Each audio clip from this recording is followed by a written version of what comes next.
ఏంటి అంటే క్రెడిట్ ఎవరు తీసుకోవాలని చూస్తున్నారు, ఎవరికి ఇది క్రెడిట్ లభిస్తుంది, ఏ ఏ అంశాలు ఏ ఏ పారామీటర్స్ పైన ఈ క్రెడిట్ను డివైడ్ చేయబడుతుంది? కపర్ ప్రసాద్ గారు.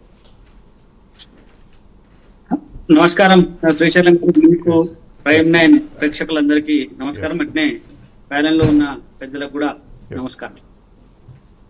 తెలంగాణ అంశాలు మనం గమనించినప్పుడు తెలంగాణ రావడం అంటే తెలంగాణ సాధన అన్నది తెలంగాణ ఉద్యమకారులు తెలంగాణ ప్రజలు అనేక సంవత్సరాలుగా చేసినటువంటి పోరాట ఫలితం ఒకటైతే, రెండోది తెలంగాణ ఏర్పాటు కోసం భారతీయ జనతా పార్టీ సంపూర్ణ మద్దతు ప్రకటించడం. సుష్మా స్వరాజ్ గారు బేషరతుగా తెలంగాణ ఏర్పాటు కోసం అప్పటి ప్రతిపక్ష నాయకురాలు, భారతీయ జనతా పార్టీ పూర్తిగా పార్లమెంట్ లో మద్దతు ప్రకటించడం వల్ల తెలంగాణ ఆవిర్భవించిందనేటువంటి విషయం దేశమంతా తెలుసు, ప్రజలందరికీ తెలుసు. ఇందులో వేరే దాపరికం ఏం లేదు. కొట్లాడింది మేమే అని కేసీఆర్ గారు చెప్తున్నప్పటికీ కొట్లాడింది ప్రజలు. ఆ ప్రజలలో కేసీఆర్ గారు కూడా ఒక భాగం, కాకపోతే కొంత ఆ అగ్రభాగాన్ని నిలబడినటువంటి వ్యక్తి కావచ్చు, కాదనడానికి ఏం లేదు.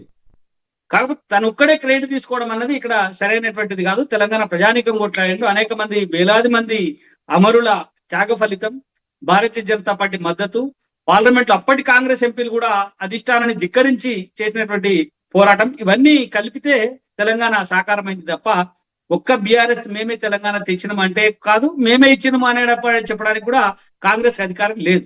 కాబట్టి ప్రజల పోరాట ఫలితంగా తెలంగాణ సాకారమైంది.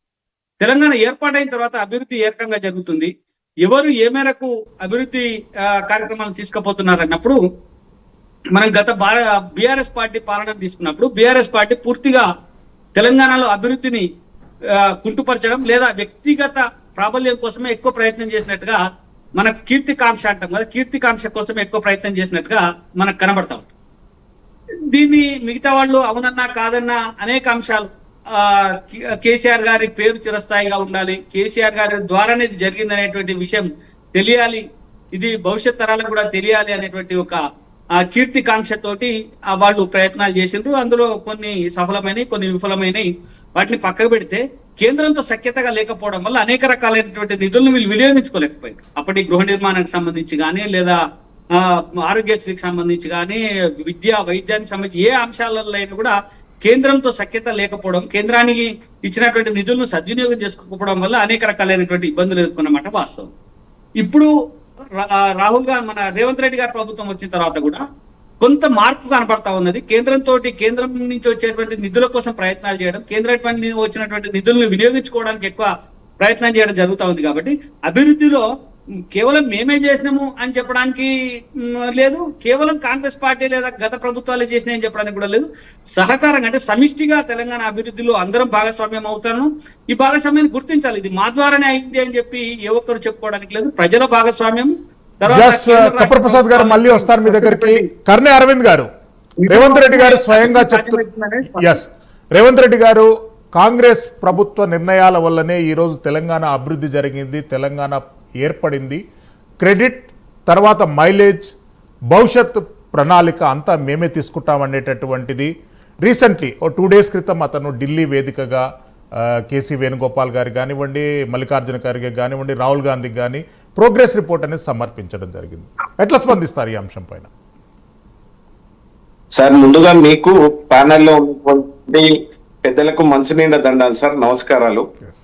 రేవంత్ రెడ్డి గారు కొత్తగా కొలుదీరిన కాంగ్రెస్ ప్రభుత్వం ఏర్పడ్డ తర్వాత విధ్వంసం, కుంభకోణం, అవినీతి మాత్రమే ఈ 2 సంవత్సరాల నుంచి జరిగినటువంటి పరిపాలన తెలంగాణ రాష్ట్రంలో ఏర్పడ్డది.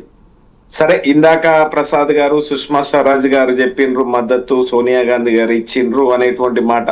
సరే, అన్ని వర్గాల ప్రజలకు ఆ విషయం తెలుసు. తెలంగాణ రాష్ట్రంలో ఉన్నటువంటి సకల జనులు, సబ్బండ వర్గాలు అందరూ కూడా రోడ్డుపైకి వచ్చి తెలంగాణ కావాలి అని చెప్పి కొట్లాడినరు. ఇవాళ డప్పుల దనకజూడు, కేసీఆర్ దీక్షజూడు, కళాకారుల ఆటతోటి కదిలేటి దుమ్ము దాముజూడు, కడుపులున్న పిండం అడిగింది కనబోయే తల్లి పోరు జయ్యా జల్ది కనమంది. అంటే కడుపులో ఉన్నటువంటి పిండం కూడా నన్ను తొందరగా కనమ్మని జై తెలంగాణ అనేంత స్ఫూర్తిని కలిగించినటువంటి ఉద్యమం తెలంగాణ ఉద్యమం. దీంట్లో అన్ని వర్గాల మద్దతు ఉంది. సకల జనులు సమ్మె చేసారు కాబట్టి తెలంగాణ రాష్ట్రం వచ్చింది. కేసీఆర్ గారు ముందుండి తెలంగాణ రాష్ట్రాన్ని తీసుకొని వచ్చిండు. 2014లో మీరు చూసిండ్రు, 2014లో తెలంగాణ రాష్ట్రం ఏ పద్ధతిలో ఉండే, అప్పటి వరకు కొనసాగినటువంటి కిరణ్ కుమార్ రెడ్డి గారే ఏమని చెప్పన్నారంటే తెలంగాణ వస్తే అంధకారం అవుతుంది అని చెప్పి తను మాట్లాడిండ్రు. కానీ తెలంగాణ వచ్చిన తర్వాత అంతకుముందుకు అంధకారం ఎందుకు అంటే వీళ్ళకు పరిపాలించడానికి చేత కాదు అనేటువంటి పద్ధతులు తను మాట్లాడితే, తెలంగాణ వచ్చిన తర్వాత గౌరవ ముఖ్యమంత్రి కేసీఆర్ గారు ఉద్యమ నాయక ముఖ్యమంత్రి అయిన తర్వాత 2 నెలల కాలంలోనే 24 గంటల కరెంటు తీసుకొచ్చినటువంటి ఘనత ఇవాళ కేసీఆర్ గారిది. ఇవాళ ఆ కరెంటు కోసం కఠోరమైనటువంటి శ్రమ చేసి రాత్రి పగలు ఆయన అధ్యయనం చేసి వరంగల్ టు వరోరా తర్వాత వేరే నుంచి మన దగ్గర అది లేనప్పుడు కరెంటు తీసుకొని వచ్చి మనము గొప్పగా కరెంట్ ఇచ్చుకున్నాం.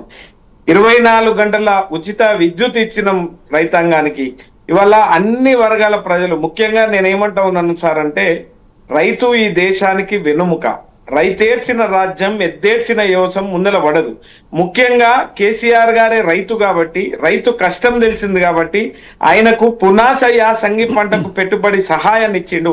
రైతుని రాజు చేసిండు. పులి విప్పిన లాగా ఇవాళ రైతు ఆనందపడాలి, రైతు ఒక్క నిమిషం కూడా ఆయన ఇబ్బంది పడొద్దు అని చెప్పి ఇవాళ రైతుని రాజు చేసింది కేసీఆర్ గారు.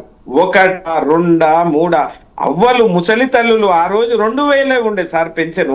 2000 ఉన్నటువంటి పింఛన్ని మొదటి గవర్నమెంట్ లో 1000 రూపాయలు తీసుకొని వచ్చినాం. ఎందుకు పింఛన్ గురించి ప్రస్తావన చేస్తున్నానంటే, ముసలోళ్ళు నిజంగా ఒక ముసలవ్వ మా ఇబ్రాహీంపట్నంలోనే అన్నది, ఏమన్నదంటే ఆ ముసలవ్వ, నాకు 4 కొడుకులు ఉన్నారు బిడ్డ, నా 4 కొడుకుల పెళ్లిళ్ళు చేసిన బిడ్డ, నా 4 కొడుకుల పేరెంటాలు చేసిన బిడ్డ, నా పెద్ద కొడుకు బాలయ్య లోతు జ్వరం వచ్చిందిరా, నోరంతా పెండ అయిందిరా, 10 రూపాయలు బిడ్డ డబల్ కొనుక్కొని చాయ్ తాగొస్తాడు, గదిరించి పెడితే గుడసాటుకు పోయి గుడ్ల తీసిన బిడ్డ.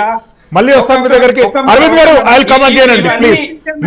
నాకు ప్రాజెక్టులు కావాలి మీరు చేసిన. కపర్ ప్రసాద్ గారు మళ్ళీ వస్తారు. సతీష్ కమల్ గారు, yes, please.